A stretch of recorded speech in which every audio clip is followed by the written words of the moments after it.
Along my journey battling postpartum depression or just depression in general, my initial challenges were not wanting to be vocal about what exactly I was experiencing. I faced a lot of challenges because I have anxiety and depression. I've been diagnosed with PTSD, manic depression, bipolar disorder, and personality disorder, borderline personality disorder.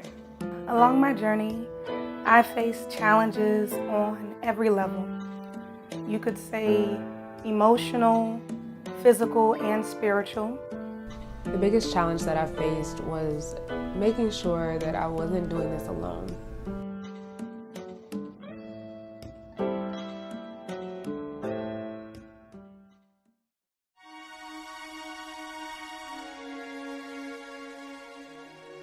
I would have to say finding out I was adopted really affected my mental state, because just not knowing where I came from or knowing where I come from or like my parents or anything like that, I feel like that still affects me. I was explaining this story actually to my parents recently. Like, I would wake up and I would be upset that I woke up.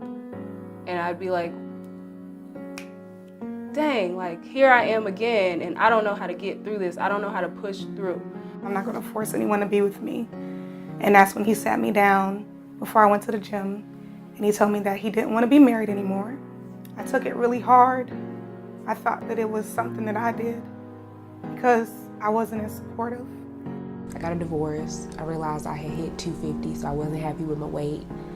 I really wasn't happy with my family life situation and how my marriage, and I let my marriage and myself just affect my family and see what was going on. I wasn't happy about school. I wasn't really happy about my job. I wasn't happy with anything. And that's when I realized, okay, like you need to get it together and you're really depressed. This is a problem. My family like disowned it, like, oh, she's a bad child. She needs help, da da da. They didn't really acknowledge that, oh, she has a mental illness. She needs a therapist or such and such like that. Last February, I would literally come home from work every day and shut myself in a room. My grandmother had anxiety. My mother has anxiety. She takes medicine for it. I guess I just never thought that it would be something that popped up in my life as well. When I was first like researching postpartum depression and anxiety and all these things, like the first thing I thought it was not something that happened to women of color. It happens. Another thing was I thought it was for older women. Like I thought it was something that me as a 25-year-old mom would not go through. I thought it would be like, oh, baby's here, yay. But it wasn't. I grew up in the church, and I would hear the pastor preach about joy coming in the morning and, you know, all the different things in the Bible that's like every verse that's hopeful and good, and that would turn me off.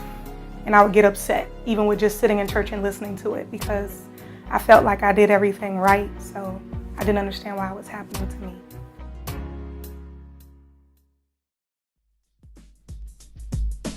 It's kind of like when you're trying to teach your child something, like you have to like change their attention or reroute them or, you know, disengage. And that's what I started doing. It's just disengaging with the bad thoughts. Like you are not my friend and you are not here to make me feel good. So we have to like separate ourselves.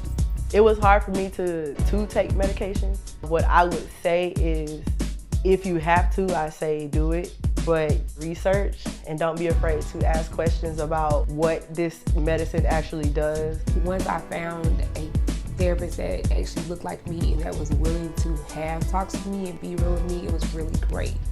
I take time to either go to the spa, get a facial or full body massage. Sometimes it's binge watching. I had to learn that everything that I'm going through and all my diagnosis, I'm not the only one. It's somebody else that's going through the same thing, and you can get help for it.